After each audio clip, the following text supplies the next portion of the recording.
Bwana Egide rero sinzi niba warumvise ku bintu Marara yaba yaravuze avuga kuri perezida wa repubulika ngo ko mu rugendo aho yaba ari ngo adashobora gutaha ngo cyane ko ngo afite ubwoba ngo ko abakongomani ngo bazohereza Sukhoi ngo ikarasa ngo ikamurasa ngo mu kirere. Ibyo bintu wabawe warabyumvise, wabyumviseho iki, ubivugaho iki? Yes, nakurikiye Marara avuga ko nyakubahwa perezida wa repubulika ngo ko akomeza ngo agenda hirya no hino ngo dore ngo yanze gutaha.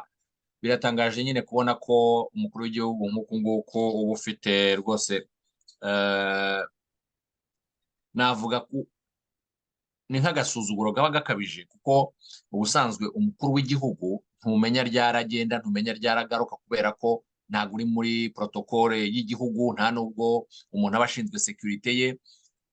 Kugira rero ngo utangire uvuga ko atazagaruka kuko ntimuba mwanavuganye, nta n'undi wundi wenda ushinzwe ibirebana n'ingendo ze muba mwavuganye, ariko kugira ngo wemeze abanyarwanda kuri social media ko perezida wa repubulika atazagaruka, ngo aracyari Katari, ngo nava Katari ngo ashobora no kujya muri Amerika, ngo ariko ikiri cyo n'iki nuko atazataha, ngo kuko ngo dore ngo hari abantu bari kuri boda ngo yatinye. Koko ibyo ni ibintu bidafite icyo bivuze, n'ibintu bitagira icyo byungura abumva ibyo we aba ashaka kuvuga.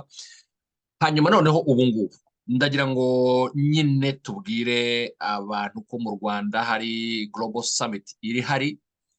Iyo nama rero ikomeye ikaba iri mu rwego rw'ubukerarugendo.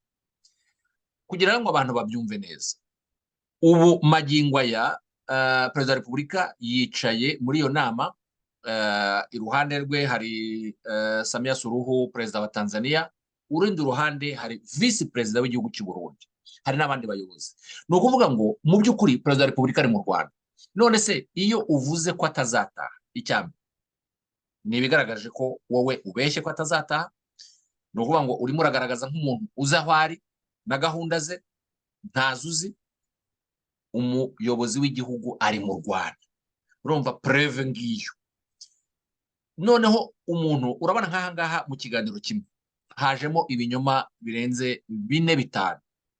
Koko ubu credibility y'abakurikira ibi biganiro bo mu bwenge bwabo ntabwo bagakwiye kujya batekereza bakavuga bati ariko koko ko tubeshwa iki tukabeshwa iki, kuki twakomeza kumva ibi bintu? Ese ukuri kuba kurimo ni ukuhe? Ese ubundi ikiba kigamijwe iyo bari kutubwira ibi bintu aba ari noneho ngo abantu wenda bashyire mu bwenge babyumve. So ni iki kintu kirakomeye cyane iyo umuntu abeshya cyane ku mukuru w'igihugu. Perezida wa repubulika ntabwo rwose ari hanze y'igihugu, yakiriye abandi bayobozi muri iyo nama. Ntabwo rero mu by'ukuri byo Marara na Kobwa bavuze ari byo.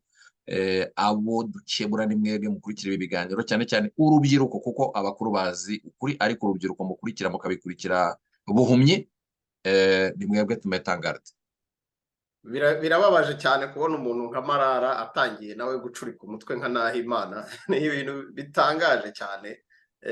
Bwana Egide, ntago nari nzi ko Marara yagera ku rwego rwo kujya avuga ibintu bicuramye nk'ibya Nahimana.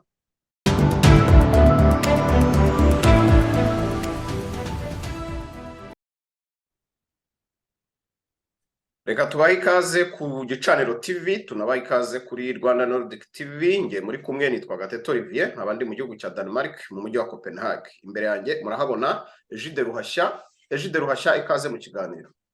Ndagushimiye cyane Olivier, nshimira abadukurikira bose, abakunzi b'Igicaniro TV cyangwa se abakunzi ba Rwanda Nordic TV. Hanyuma aho muri mwese ndabifuriza ibihe byiza. Urakoze, natwe turakwifuriza gutangira weekend nziza hamwe n'abakunzi bacu, ariko twibutsa abatarakora subscribe kunyaruka mugakora subscribe. Ngira ngo murahabona aho hantu mukanda kugira ngo muzajye mubona ibiganiro byacu. Mugende mubikore ku Gicaniro TV, ari nako mubikora kuri Rwanda Nordic TV, kugira ngo mujye mubona ibiganiro byacu bya buri munsi, cyane cyane no gukanda ku nzogera kugira ngo uko bisohotse mubibone muri abambere. Egide Ruhashya rero turavugana ari mu Bwongereza. Egide Ruhashya, nagira ngo dutangire iki ikiganiro nibaza ko turi bukore mu buryo navuga ko ntari bube nkubaza cyane. Turamera nka bari kuganira twungurana ibitekerezo cyangwa dusesengura ibintu, imvugo iba yavuzwe cyangwa imvugo iba yakoreshejwe mu biganiro bimwe na bimwe biba biri guca kuri social media. Ngira ngo abakurikira imbuga nkoranyambaga zitandukanye mumaze iminsi mubona iminsi itari mike nako iminsi nk'ibiri gusa ikiganiro cyakozwe na James Kabarebe. Ikiganiro ngira ngo yagikoze aho ubutumwa abanyarwanda muri rusange, ariko abanyarwanda bamwe navuga ko batavuga rumwe na leta bagiye bagikuramo ubundi busesenguzi bitewe n'ibyo bashaka kumva, barangije babikoresha mu bundi buryo. Turaza kubagarukaho, ariko Egide ngira ngo ikiganiro waragikurikiye. Waragikurikiye. Nagira ngo rero bari cyo tugiye kugarukaho muri iki kiganiro. James Kabarebe wenda dushobora kumera nk'abatangira kugira ngo tukibumvisheho akantu gatoya mbere yuko dukomeza, ariko tugikoraho ari nako tugikomeza tugikoraho ubusesenguzi. Ngira ngo nta nacyo bisimuka iteka. Icya mbere, muri gihugu gitoya cyane kizengurutswe n'ibihugu byinshi, umutungo kamere dufite ntabwo ari mwinshi cyane, ni mutoya. Ikindi, turi benshi cyane, miliyoni 13 ku buso. Turi igihugu cya kane ku isi gifite ubucucike, nyuma ya za Singapore n'ahandi. Ikindi, amateka yacu ntabwo ari meza mu karere. Buri muntu wese hano utarahunze afite umuvandimwe we wahunze, utarahunze 5 n'9 yahunze 9 na 4. So akarere twarakayogoje, twagateye akajagari, baraturambiwe. Reka tugarukirize hano. Aha abitwa ko batavuga rumwe na leta, babandi bita ko bari muri opposition, bafashe iyi speech ahantu habiri avuga ngo amateka yacu ntabwo ari meza, akarere twarakayogoje, barakata. Bo bavuga ko nyine akarere twakayogoje mu guteza umutekano muke mu bihugu by'ibituranyi. Amateka yacu ntabwo ari meza kubera ko harimo ubuhunzi, duhunga igihugu cyacu kubera ibibazo byabaga mu gihugu bitandukanye. Ariko bo bakavuga ko ngo bahunga FPR. Bwana Egide, nagira ngo duhere kuri izi point ebyiri, cyane ko hari abantu muzi nka Marara aba yanyarutse vuba. Nduzi ko yigize intiti cyane mu bintu byo gusobanura ibikorerwa muri guverinoma y'u Rwanda. Avuga kuri izi ngingo ebyiri ku kinyamakuru aba yatumiweho na Kobwa n'abandi batandukanye baba bari aho ngaho bari kwitera ibinya ngo hari icyo bagiye kuzageraho ngo mu guhirika ubuyobozi. Bwana Egide, ikiganiro cyakozweho ubusesenguzi n'abantu batandukanye. Tubibutse ko harimo n'umunyamakuru w'umunyarwanda uba muri Kongo wiyita umukongomani witwa Micombero, nawe wabisohoye bwa mbere, ariko abantu bagerageza kumwereka ko arimo arabeshya nubwo yigira nkaho atabyumva ibyavuzwe, ariko ndabizi ko azi Ikinyarwanda. Bwana Egide, nagira ngo ijambo usobanure neza wowe, cyangwa udusobanurire uko wowe warabyumvise rwose. Urabona Olivier, umuyobozi wo ku rwego rwa James Kabarebe yari kuri stage nka hariya arimo asobanura ibintu nka biriya. Nanone biba bitewe n'ikibazo moderator aba yamubajije. Urabona moderator ubu hari nanone ni moderator mwiza cyane. Ikindi kandi uzi amateka y'igihugu, uzi n'aho igihugu kigeze, akaba rimwe na rimwe aba anashaka ko nyine nk'umuyobozi avuga ibintu anigisha abanyarwanda baba bamukurikiye bari muri sale, ariko kuko ibintu biba biri gufatwa mu mashusho bigafatwa ndetse n'amajwi, abazi neza byanze bikunze ko ibyo bintu bizagera ahantu hakomeye. Abitwaza rero ibingibi bakagenda bakupa ibyo bashaka kugira ngo icyo bashaka kize kumvikana ukundi. Mu by'ukuri umuntu yababwira ko haba harimo ubuswa bukomeye cyane, kuko byanze bikunze ibyo biba bizagaruka bikagaragara ko ntabwo ibyo ngibyo ari byo yavuze, hari context yabivuzemo. Gukata rero kimwe ugendereye kuza gusebya igihugu cyangwa kuza gusebya umuyobozi cyangwa kugaragaza igihugu nabi, kenshi nyine birangira byanze bikunze n'ubundi nkatwe tugarutse, kuko twabyiyemeje tukaba tutumva uyu yabikoze atya, ariko mu by'ukuri dore uko bimeze.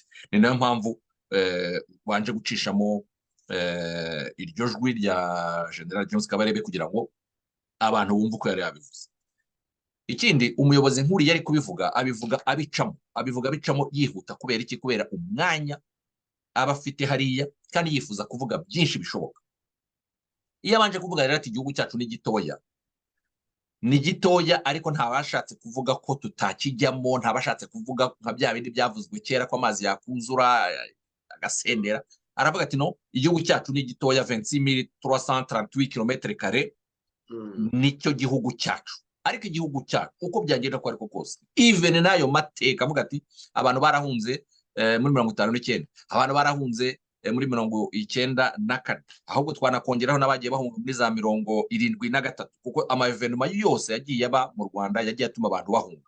Ati rero akarere twarakayogoje, twarakazengereje. Mu kukazengereza ni iki? Nuko none se iyo impunzi zigiye guhungira ahantu, zigahungira mu gihugu runaka, zikahagenda ari nyinshi, nta logistique iba yo gushaka aho baba, uko babaho, abana amashuri, ubuvuzi, abapfa kubahamba, hari ibintu byinshi cyane biba. Icyo gihe rero ubwo buyobozi bw'ibyo bihugu buba butangiye kuzengerezwa n'abaturanyi, biba bitangiye kuzengerezwa n'abandi bantu batari bari muri budget yabo. Nibyo yashakaga kuvuga. Ntabwo ari ukubazengereza mu bundi buryo. Abashaka kubifata rero bakabifata muri angle bashaka. Niyo mpamvu tuba turi hano. Ikindi kandi yaravuze ati igihugu cyacu turi hagati mu bihugu byinshi. Urabizi ko igihugu cy'u Rwanda ntabwo gikora ku nyanja, sibyo? Ntabwo gikora ku nyanja, turi enclave, bivuga ko igihugu cyacu bigoye.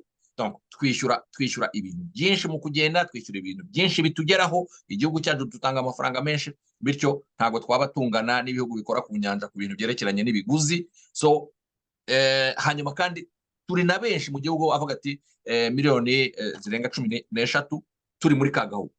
Ariko akavuga ati nakacu twagakwiye kugakundaniramo, tugakunda igihugu cyacu, iby'impunzi bikavaho, tukamenya ko nta handi hari u Rwanda rwacu tukarubamo tudahunga. Ati reba no situation zihari, ubuse none umuntu ashaka guhunga yahungira he, sibyo? Ati même si ari igihugu gito, tukaba turi benshi, ariko ni icyacu. Ariko around twagiye tugira ibibazo aho hose, kwisubira yo kongera kugorana, kuko icyo gihe hari ingorane mu gihugu, ubu nta ngorane zihari. Ni muze tukibemo, ariko tukibanemo neza. Nibyo General James Kabarebe yavugaga. Ni nayo mpamvu yavuze ati amateka yacu si meza. Amateka yacu ni ukuvuga ngo ikintu kiba amateka iyo cyabaye impitagihe, sibyo? Amateka ntashobora kwitwa amateka uri kuvuga future. Amateka amateka iyo yabaye impitagihe, ikintu cyahereye ejo hasubira hirya kiba cyabaye amateka. So iyo avuga ati amateka yacu si meza, no kuvuga ngo rero ibyo byagiye bidukurikirana, izo ntambara, jenoside yakorewe abatutsi, uko za repubulika zagiye zihindagurikana, abantu bahunga, amoko, kwirukana, ibintu nk'ibyo ngibyo, nibyo yavugaga ati amateka yacu si meza. Ariko ubu ngubu future yacu, present, ni byiza. So muze tubibemo. Uri kubyumva? So nibyo umuyobozi aba ashaka kumva. Hanyuma abo ngabo rero bagatangira bagakata bagendereye kugira ngo rero nkunganiye gakeya, hari ahantu uvuze uti igihugu cyacu uburyo kingana, uko kingana uko nguko nuko tungana, niyo cyaba ari gitoya dukwiriye kukibanamo neza, kuko nawe nibyo avuga. Aravuga ati igihugu uko tugomba kukibanamo. Iki gihugu cy'u Rwanda, wenda abatari babizi cyangwa abatoya, ntabwo ariko cyanganaga uko mukibona uko nguko. Tugiye twifashishije inyandiko zitandukanye, bavuga ko u Rwanda mbere mu 1884, mbere y'uko habiriya nama yabereye mu Budage i Berlin, cyari gifite ibirometero kare ibihumbi 168 na 606. ni ukuvuga ngo barataragabanyamo batarigabagabanyamo Afurika. Mu gutera imirwi rero igice kinini cyagiye Kongo.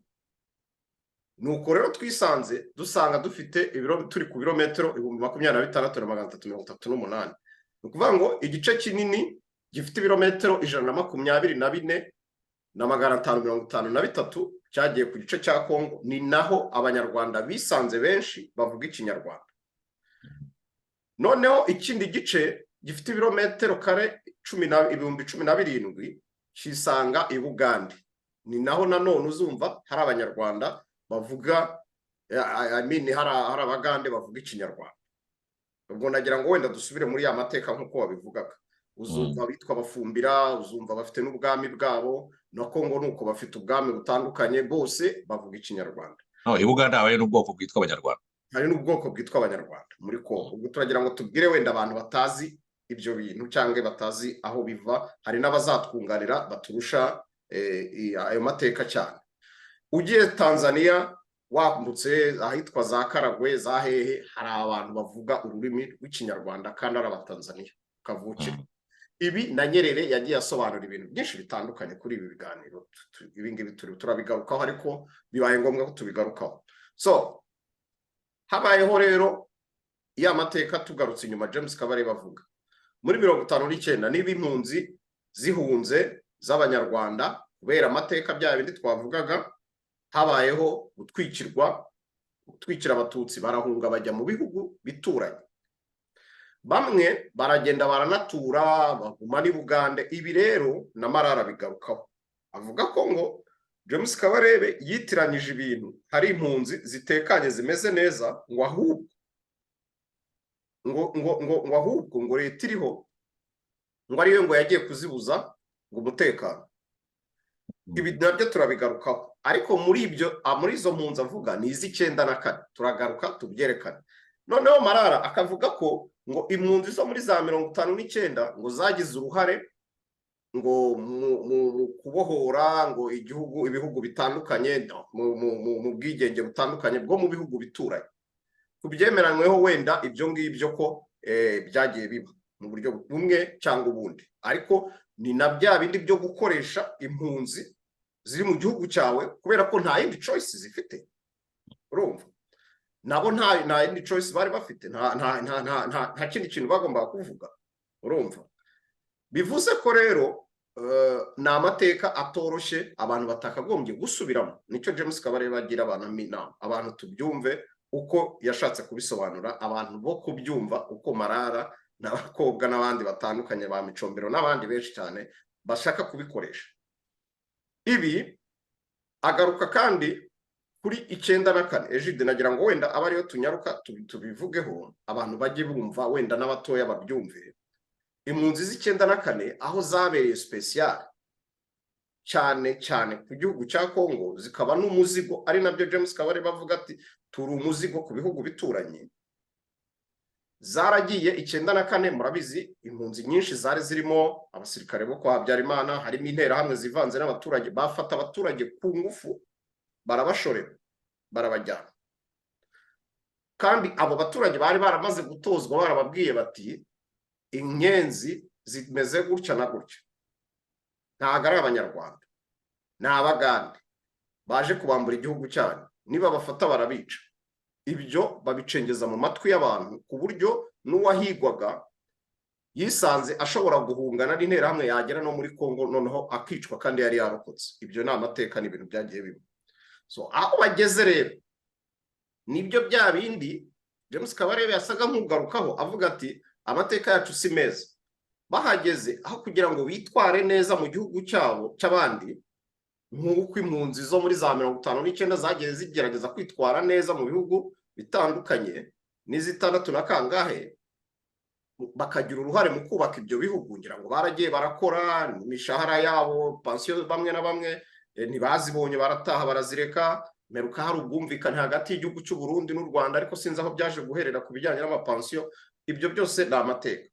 So izi 94 rero ziragiye zigeze Kongo, icyo zakoze ni ukwica kwica byakomeje, bica abanyarwanda abavuga ikinyarwanda bahasanze bo mu bwoko bw'abatutsi, bagaruka bakica abari mu gihugu cy'u Rwanda, urumva, ari nako bakomeza gutera ibitero ku gihugu cy'u Rwanda bangiza umutekano. Ibyo kandi ntago babikoraga mu gihugu cya Kongo gusa, bibe mu Burundi, bibe Bugande. Ngewe nzi famiye y'umuntu i Bugande bagiye barica interahamwe arizo zimwishe, yari afite inka, ari umuntu w'umworozi, ari umuntu ukomeye, baragenda baramwica, baramutemagura i Bugande. Ni ibintu nzi, ntabwo ari ibintu byo kurakonje byo kuvuga gutya, ni ibintu nzi amazina ye, wenda si ngombwa ko mbivugira hano kuri YouTube, ariko ni ibintu nzi. Tanzania nuko, Uburundi nuko, ibyo ni ibintu byagiye bikorwa. Ibyo rero nibyo James Kabarebe agarukaho avuga ati amateka yacu si meza muri ibi bihugu bituranye, ubu se twahungira hehe? Murebe ibiri hakurya hariya muri Kongo, urumva, ntabwo ari ahantu wahungira. Ntabwo noneho nihabaye ikibazo bakavuga bati niba twebwe twiteje ibibazo hagati yacu, baba ngo tugiye guhunga, yego ntabwo biragoye kubera amategeko ya Geneve uko avuga ibihugu bigomba kwakira impunzi, kandi hagakurikizwa amategeko, ntabwo bafunga umupaka ngo babuze impunzi kugenda. Ejide rero nagira ngo nawe ugire icyo bisobanuraho kuri ibi ngibi, cyane cyane ko icyo kintu yakigarutseho. Niyo mpamvu turagenda twifashisha ibiganiro James Kabarebe yakoze icyo yavuze. Turagaruke no ku muntu witwa Marara, wigize umuntu w'umusesenguzi cyane mu bintu bya politike yo mu Rwanda, cyane ko iyo bijyanye n'ibintu birimo igisirikare avuga ko abizi cyane, naho byahereye nuko bimeze, ngo nabibayemo, navuye aha, nageze gutya na gutya. Wowe n'iki waba warumvise ku kiganiro kindi kuri biriya bintu byose yavuze? Cyane ko no muri kiriya kiganiro turongera tugarukeho, uyu nguyu ukobwa hari ahantu nagira ngo uze kubivugaho. Hari ahantu avuga ngo famiye y'umuntu witwa, y'umudamu wari uri hariya kuri pano hamwe na James Kabarebe, akavuga ko ngo iyo famiye ngo bicaranye, ngo uwo mudamu ngo James Kabarebe yishe ngo papa we, urumva. Noneho Marara agashaka gusobanura iyo famiye neza, ariko byumvikana ko atayizi. Nagira ngo wowe uze kudufasha usobanurire abantu banamenye iyo famiye ariyo ndi kuvuga. Urakoze. Reka wenda mpere kuri iki ngiki wari uvuze ugitangira. Impunzi za 94 nta hantu zishobora guhurira n'impunzi z'ahandi, kuko nyine buri muntu wese arabizi ko FARC yahunganye ibikoresho bya gisirikare, ihungana artillery, ihungana mbese ibigo byose bya gisirikare byari biri mu Rwanda, ibyari birimo byose barabitwaye. Batwaye abaturage b'u Rwanda, babatwara bunyago, abaturage bagenda batanazi niyo bagiye. Biro turuva bageze mu kindi gihugu, abagiye bagera miliyoni zirenga 3 bose bajya muri Kongo. Abana, abagore, abagabo bose bababwiye ko nibaguma mu gihugu bazapfa, inyenzi zizabica. Ariko kandi objectif yari ukuvuga ngo batwara abaturage bose, hanyuma inkotanyi niziza zabure abo ziyobora. Ikindi ngo cyari ukuvuga ngo kuko abo baturage bose bari abahinzi, niba batwara igihugu kizicwa n'inzara. Urumva, ku buryo nyine banagiye bejeje imyaka iri mu mirima nyine, kuko bagiye iyo myaka yasigaye ko hahise hanaba n'ikibazo cyo kuyisarura. So babatwara rero ku ngufu, bababwira ko abantu bazapfa.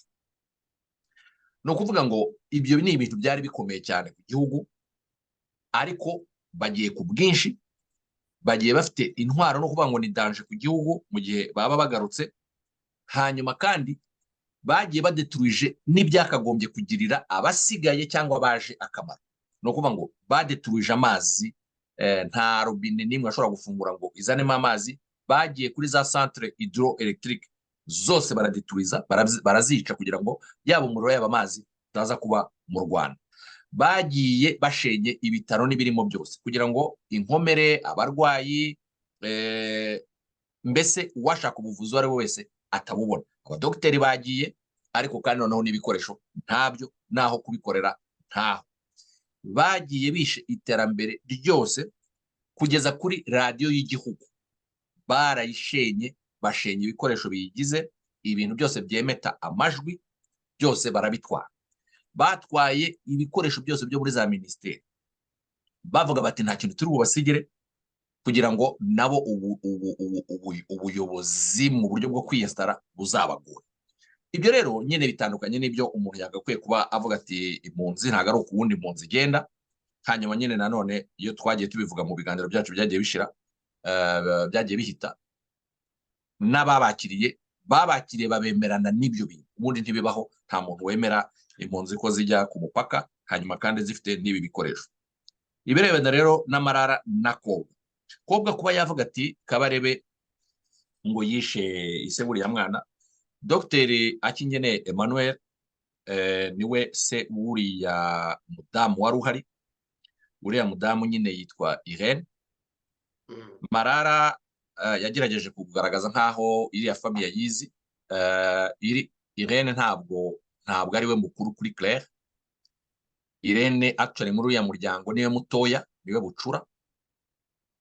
Hanyuma nta nubwo ndetse akurikirana na Claire ko hacamo undi muhungu, kuko atavuzwe mu kiganiro, nta kamaro ko kumuvuga hano.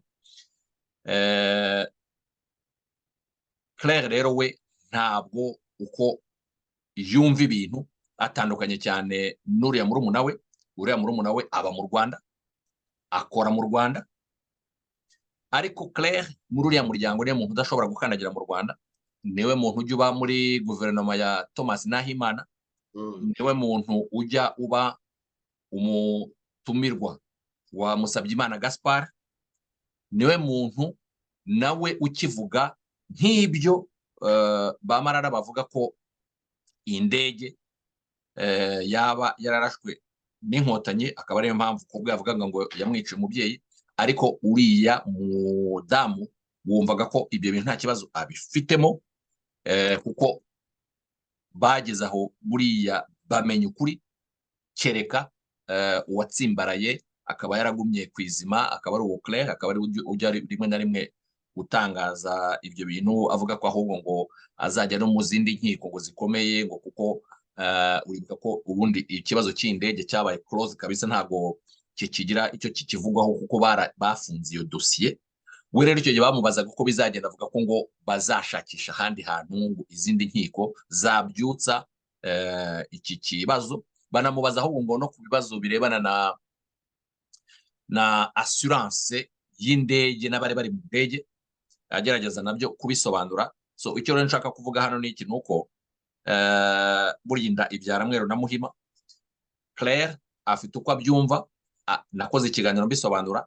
Umuryango w'iwabo wose, mama we n'abandi bavukana bose bajya mu Rwanda, bose baragenda nta kibazo bagirana n'u Rwanda.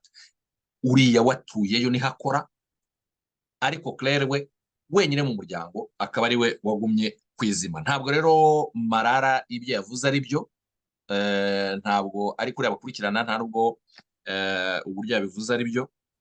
So igihari rero ni iki, nuko baba bashaka kumvikanisha ikintu sans toutefois ko n'ukuri guhari, cyane cyane iyo wowe ushaka gusa ko abantu bumva ibyawe mu murongo ushaka kubitwaramo, ariko nta kuri kubirimo.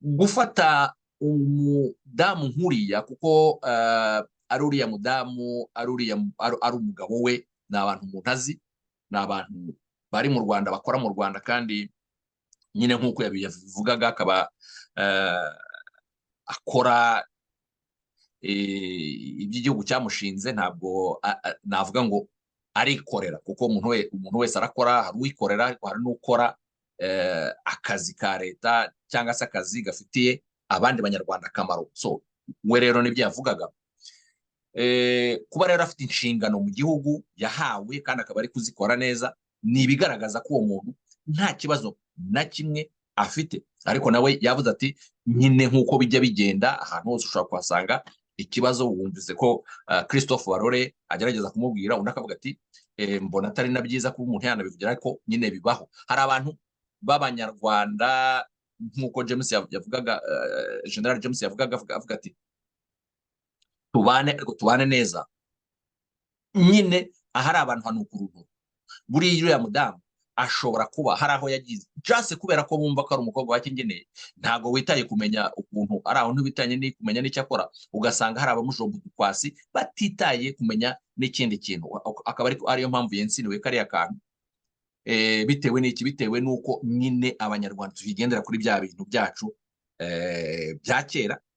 Ako kantu ukaba yakazira kumva gusa ngo yari mu ndege, kandi urabona yarabyivugiye, niwe wagiye kuri stage arabyivugira. Nta muntu wari umubajije, ashobora kuza akavuga ati njyewe nitwa Irene, akavuga n'irindi zina, cyane cyane ko izina rye ashobora kuba yafata iry'umugabo cyangwa afite irye rindi, ntavuga irya se, ntawe ari kubimenya. Ariko niwe wivugiye ati data yari mu ndege na Habyarimana. So automatikuma ahita anavuga ati yari dogiteri we.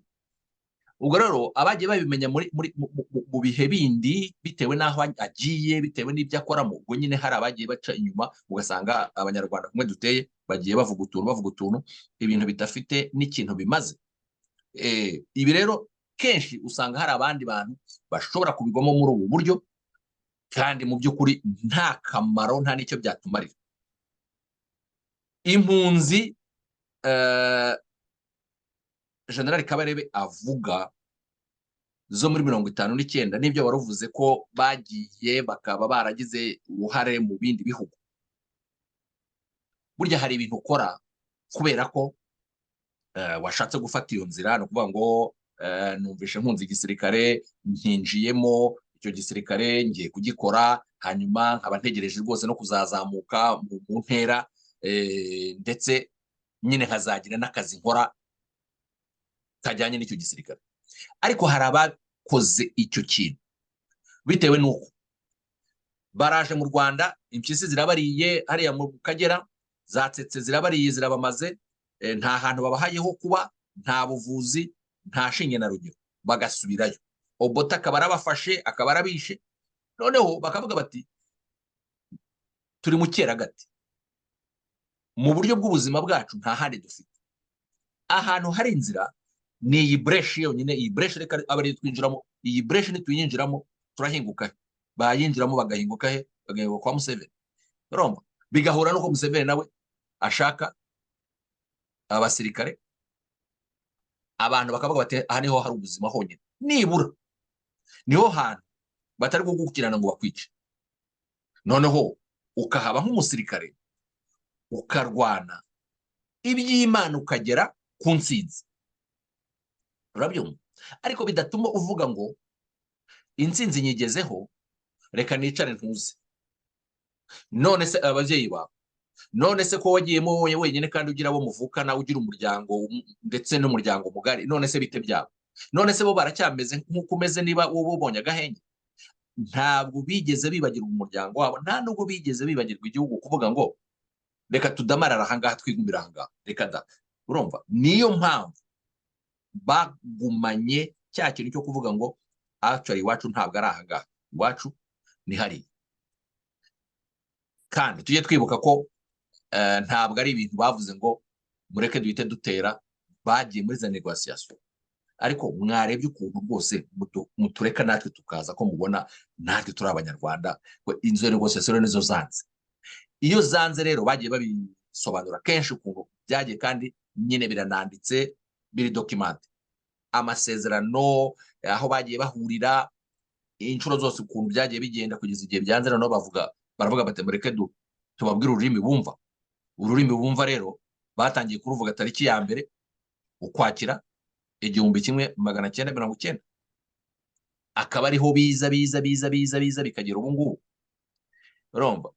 So hagati aho nyine 94 nabariya twavugaga bajyanye bakajyana igihugu cyose bakakimukana bakakijyana mu kindi. So nguko uko ibintu byagiye bigenda, abantu bajye bareka gufata every time hazajya habaho hano iyo ariyo yose y'abayobozi bagira ibyo basobanura ku gihugu, bagira ibyo bigisha urubyiruko, cyane cyane kuko ubu ngubu nirwo umuntu yagakwiye kureba, kuko abandi baba bazi ukuri bakwica bakubona, ukagaruka ushakishamo akantu gato uza guheraho kugira ngo udetuize iby'uwo munsi byose byabaye, inyigisho zose zari zirimo uzideturize. Olivier, niyo mpamvu wowe Olivier cyangwa njyewe, niyo mpamvu tugaruka ahangaha tuvuga tuti nyabona si uko byagenze, dore uko byagenze no kumva. So numva rero Olivier uko nabisobanura, sinzi niba hariho icyo nibagiwe cyangwa hariho ikindi bifuza nakongeraho. Bwana Egide, ndumva ubisobanuye neza, gusa tugana ku musozo nanjye reka ndaje nkunganireho gakeya mbere yuko tujya ku musozo, kugira ngo tutaza gukora ikiganiro kirekire ngo turambire abantu.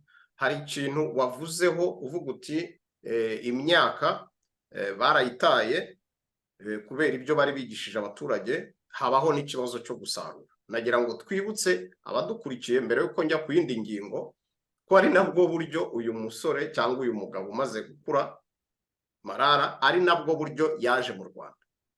Ibyo nabyo akora ko bakamenya, nibwo buryo yaje mu Rwanda, cyane ko bivugwa ko Marara afite umubyeyi umubyara, papa we wari umusirikare mu Bugande, ari umugande, na mama we akaba umunyarwandakazi. Marara nk'abandi bantu bifashishwaga, yaje muri urwo rwego rwo gufasha gusarura, cyane cyane ko abantu abaturage bari bakeya mu buryo bwo gusarura mu buryo bwo gusarura ibihingwa byari bimaze kwera, byari biri nuko nguko. Rero ko Marara ngo yari umusore w'ibigango icyo gihe akiri mutoya, yaje muri ubwo buryo bwo gusarura. Nagira ngo akona ko bakamenya abantu batari bakazi, ni naho yisanze aza kwisanga agiye mu gisirikare. Abesha abantu ko yatangiye igisirikare kera, bitari byo. Ibyo nabyo twongere tubibibutse. Ibi biganiro byarakozwe bihagije, abantu bazagenda babirebe ku macana atandukanye, ahantu bavuga kuri uyu mugabo Marara wigira umu expert cyane mu bintu byo kumenya RPA ngo mu gihe cyo mu ishyamba. So dukomeza rero kuri iki kintu waruvuze kijyanye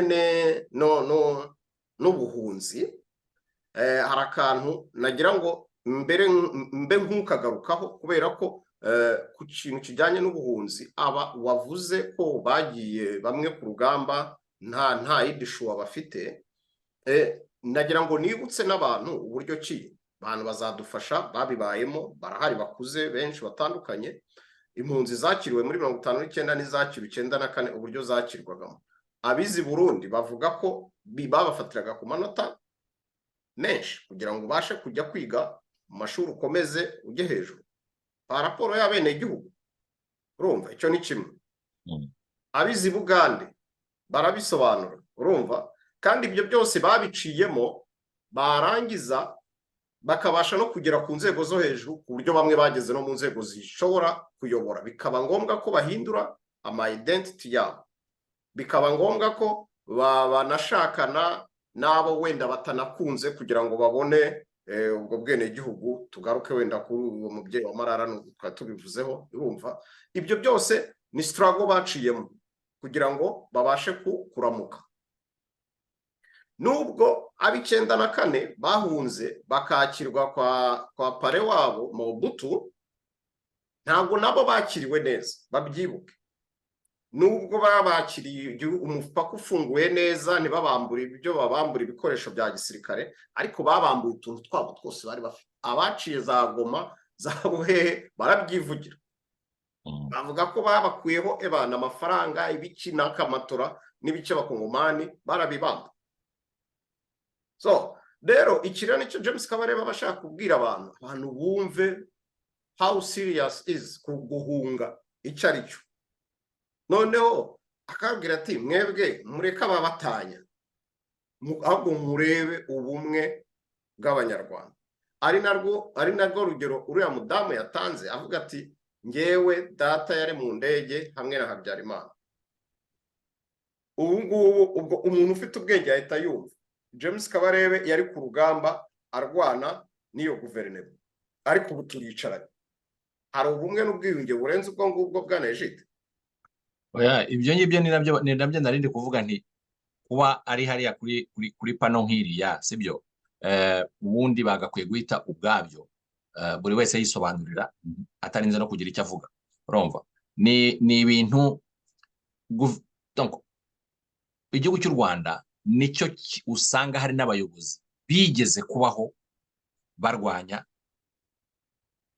ubuyobozi bw'u Rwanda, ariko uyu munsi ugasanga abo bantu bari mu buyobozi bw'u Rwanda.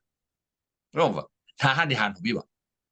Yes. Ugasanga wafashe imbunda ukaza uvuga uti ngiye ndarasa rwose, ariko igihe kikagera bakabasha kukugusha neza, bakaguhamagara ukajya muri zanga warwanye nazo, noneho ukubaka igihugu, ukaba warabaye hariya ukicara ukavuga igihugu nabi. Igihe kikagera ugasanga ibyo urimo nta kamaro kabyo, ukabireka ukaza mu gihugu kubera ubwenge ufite, kubera parcours yawe, bakakubwira bati nguriye umwanya ugakora. Abo bantu barahari. Buriya rero Olivier, ibindi wari urimo uvuga byerekeranye n'ubuhunzi. Burya ubuhunzi habaho bugira ikiguzi. Urumva bugira ikiguzi. Hanyuma kandi ibihugu impunzi zigiyemo habaho ikintu kimeze nka penisiyo ku mpunzi. Buriya wari uvuze ibintu byerekeranye n'amanota ku bantu babaye mu bihugu bitandukanye, wari uvuze Uburundi. Buriya byari nko kuvuga ngo ni impamvu kituza guha amahirwe angana umwenegihugu n'umunyarwanda. Ntabwo nzi uko byagendaga ku mukongomani cyangwa umutanzaniya, ariko ndavuga ku munyarwanda kuko nanjye nibo naganiriye nabo, bambwira uko byagendaga. Babafatiraga ku manota ari hejuru cyane par rapport y'abantu. Nanone byari nko kuvuga ngo uyu muntu uze ndamufatira ku manota kimwe n'umwenegihugu kubera iki kandi atari uwa hano. So akwiye rero gukora doublement kugira ngo muhe ibingana n'umunyagihugu. Iyo yari nka penisiyo. Ariko nanone icyo ni ikiguzi cy'ubwo buhunzi bitagakwiye. None ukavuga uti kuki umuntu yakwifuza gusubira muri ibyo bintu kandi noneho afite igihugu? Buriya nibyo General James Kabarebe yavuga, dufite igihugu, why twakwifuza kongera kujya gukora muri ibyo ngibyo? I Buganda cyangwa n'ahandi hose mu bihugu duturanye, washoboraga gushakisha ubwenegihugu ku ngufu, ntuzongere kuvuga urwo rurimi, ugatangira ukaniga n'imico yaho kugira ngo uzabashe kuhabona akazi niba waranize. Yego. Ntabwo ari kubona akazi kenshi, wasangaga kenshi bigisha, wasangaga kenshi ari utuzi ntabwo wari gukomeza uzagere kure. Ariko nibura ukabaho. Kubera iki? Kubera ko wahinduye ubwenegihugu rimwe na rimwe bidaciye no mu nzira ya nyayo, ariko kugira ngo ubashe kubaho. Hariho ariko ahangaha nanasobanure ko no mu gihugu cy'u Rwanda abasigaye ari uko babayeho. Niyo mpamvu wasangaga mu Rwanda abantu babiri bava indimwe, umwe ari umuhutu undi ari umututsi. Kubera iki? Kubera ko wasangaga hari uwahinduye ubwoko kugira ngo nawe abashe kubaho mu Rwanda, kugira ngo abana be babashe kwiga, kugira ngo abashe kubona akazi. Kuko ibyo mu Rwanda byo byageze birakabya, bizanamo ibintu bya pourcentage by'iki kugira ngo amashuri habaga ibyo kwemererwa. So icyo gihe rero abatutsi babigiriyemo ikibazo kirenze ahubwo icyabari baragiye no hanze, sibyo? Kuko ntibigaga, nta kazi. Hanyuma iteka pourcentage, ibyo bita pourcentage nuko habagaho recensement, iteka bakavuga ko abatutsi ari bakeya. Niba ari bakeya rero ntago bagomba gufata imyanya y'abandi. So ibyo rero ni ibintu byanze bikunze, ni amateka y'icyo gihe yakagombye kuba ubu ngubu. Ari ukwibuka kuko ari amateka, ariko nta hantu twakongera kubibona. Kubera iki? Ko noneho igihugu kirahari, ni gitoya uko twabivuze, turi benshi, ariko tukijyemo, ibintu byose tubiharanire muri icyo gihugu. Nibyo umuyobozi yari arimo avuga. So inyigisho nziza tuba dufite, inyigisho nziza tuba tugize amahirwe yo kubona nk'umuyobozi nka General James Kabarebe abatanze nka kuriya. Birababaje ko umuntu ayitwistinga akayihindura muri ubwo buryo, kandi mu by'ukuri ibintu avuga ari ibintu bikomeye. Ari nko kuvuga ati look, dufite igihugu uko kingana kose kiramaze kuba turi benshi, nta ngorane, nta wabura aho aba ngo hagaruke cya kintu cy'uko tudakwirwa mu gihugu. No, ikirere ntawe kitugurisha. Urumva, abanyarwanda twe tuzabana muri kiriya gihugu, tujye hejuru, ariko tubane kandi dukundane kandi kubaha amategeko. Kuko nta kindi kintu cyonyine gishobora gutuma abanyarwanda babasha kubana neza, nuko buri wese yubaha undi, tukubaha amategeko. Ahasigaye umuntu akavuga ati uburenganzira ufite ku gihugu nibwo mfite. So nicyo numva nasa n'urangirijeho. Bareke gutwistinga ibyo abayobozi bavuze bagendeye ku nyungu zabo gusa. Actually Egide ngewe buriya icyo nabonye we nk'umuyobozi yavuze kuri kiriya kintu kijyanye no kuvuga ngo tugomba kurubanamo, tugomba kukibanamo kino gihugu, ni ukuvuga ngo hari ikiganiro wagiye uha abantu batandukanye babaye mu ngabo za FARC. Hari umugabo wigeze kuvuga ko ngo bo iyo babaga bari ku rugamba bavugaga neza ko kiriya gihugu bagomba kugisubiramo ari uko nta nyenzi cyangwa icyo bita umututsi basanga muri kiriya gihugu. Icyo kintu nicyo James Kabarebe nibaza ko yashatse nko kuvuga ibyo abantu batekereza ngo sinzagaruka mu gihugu abangaba bahari, ibyo ngibyo ni ukwibeshya. Byaranagaragaye ko ari ukwibeshya, kuko nudashaka kubana mu gihugu n'abandi sindeba aho uzajya, kuko n'abagerageza guhunga ngo u Rwanda ngo wenda ngo imisoro ngo ibiki n'ibiki baragenda bakikoza muri biriya bihugu, babona instability hari ibyo bakoreragayo bakabibambura bakagaruka mu gihugu. Benshi bamaze kugaruka, bagiye mu bucuruzi ngo bahunze imisoro bahunze ibiki baragaruka, kubera ko mu Rwanda hari umutekano, ni iwanyu, baranabikwibutsa aho ukorera, bakakubwira bati aha ngaha urimo uraza gukorera si iwanyu dore ni hakurya hari. Egide nagira ngo dusoze ngushimira n'abadukurikira badahwema kutwandikira buri munsi bakatubwira bati bite kubera iki nta kintu muri kuvuga ku kintu iki n'iki. Ni byiza cyane, ni by'agaciro, ndabashimira cyane. Egide nawe kandi ngushimira, nkwifuriza na weekend nziza. Urakoze cyane Olivier Gatete, ndashimira abadukurikiye mwese, ndashimira abakurikira Rwanda Nordic TV, abakurikiye Channel TV, mbifurize ibihe byiza kandi mubashe gusubscribinga please, mukore subscribe, mukore like and share. Ibi biganiro mujye mubibona kenshi igihe bigarutse. Hanyuma murakoze cyane. Murakoze bwana Egide, twari turi kumwe avugira mu Bwongereza, ngiye muri kumwe nitwa Gatete Olivier, nkaba ndi mu gihugu cya Denmark. Murakoze, weekend nziza, ciao.